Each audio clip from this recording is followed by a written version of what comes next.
Pataliputra university BEd examination का final year second year का question paper है 2024 का। Full marks 80 number, pass marks 36, 3 hours 3 घंटे का समय है।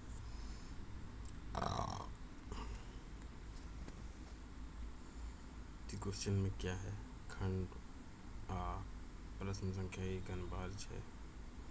खंड बी से किन्हीं 3 प्रश्नों के उत्तर दीजिए। खंड सी से किन्हीं 2 प्रश्नों को उत्तर दीजिए। तो शुरू करते हैं। क्वेश्चन नंबर 1, सभी प्रश्नों के उत्तर दीजिए। प्रत्येक प्रश्न 2 अंक का है। सीखने का मूल्यांकन और सीखने के लिए मूल्यांकन के बीच मुख्य अंतर क्या है?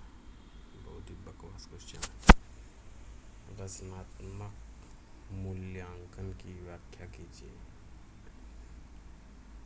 Next, choice based credit system छात्रों के शैक्षणिक विकास में किस प्रकार सहायक है? चौथा नंबर, एक अच्छे परीक्षण की विशेषताएं लिखिए।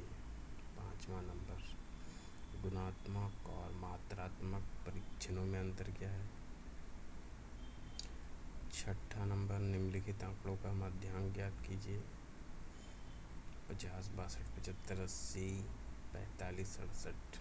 सातवां नंबर, यूनिट टेस्ट और मासिक टेस्ट के बीच अंतर समझाइए। आठवां प्रश्न बैंक क्या है?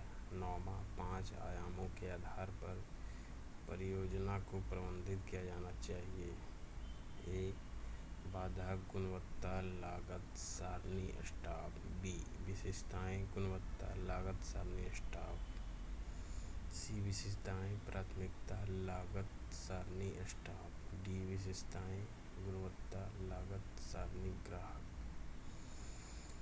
10 नंबर, निम्नलिखित में से कौन आलोचनात्मक सोच का सबसे अच्छा वर्णन करता है? अंकित मूल पर जानकारी स्वीकार करना,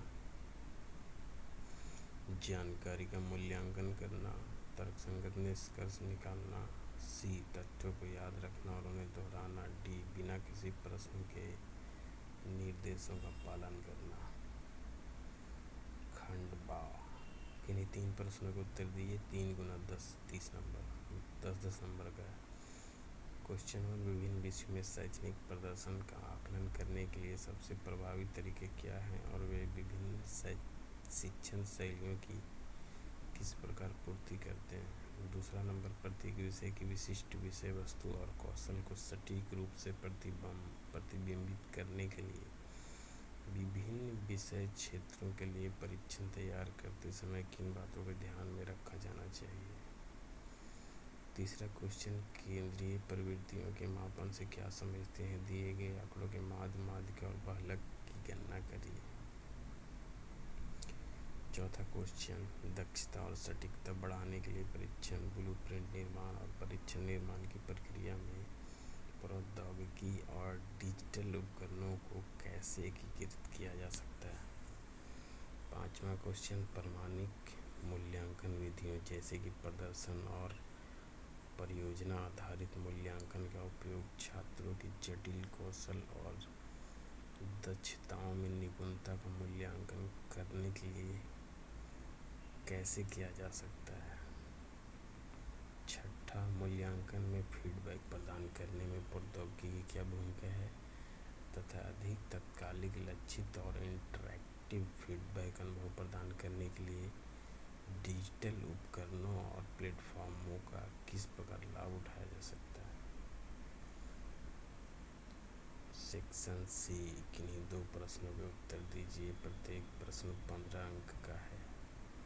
पहला, शिक्षक किस प्रकार रचनात्मक और रचनावादी सिद्धांतों के अनुरूप फीडबैक दे सकते हैं जो विकास की मानसिकता को बढ़ावा दे और विद्यार्थियों को अपने सीखने का स्वामित्व लेने के लिए प्रोत्साहित करे?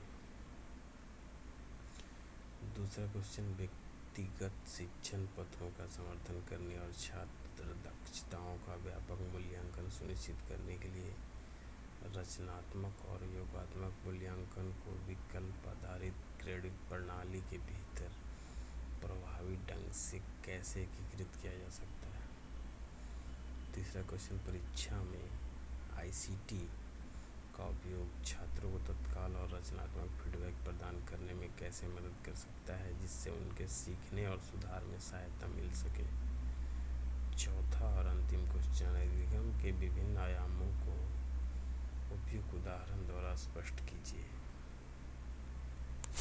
तो ये सब था इस क्वेश्चन में। BEd final year Pataliputra university 2024 exam 22-24 session का था। बीएड बड़ा ही बकवास कोर्स है, उसका क्वेश्चन है, सब्जेक्ट भी है, पढ़ने का कोई ज़रूरत नहीं है स्टूडेंट पढ़ाने के लिए, पर शिक्षा मंत्री लागू कर दिया तो उसको फॉलो करना पड़ेगा।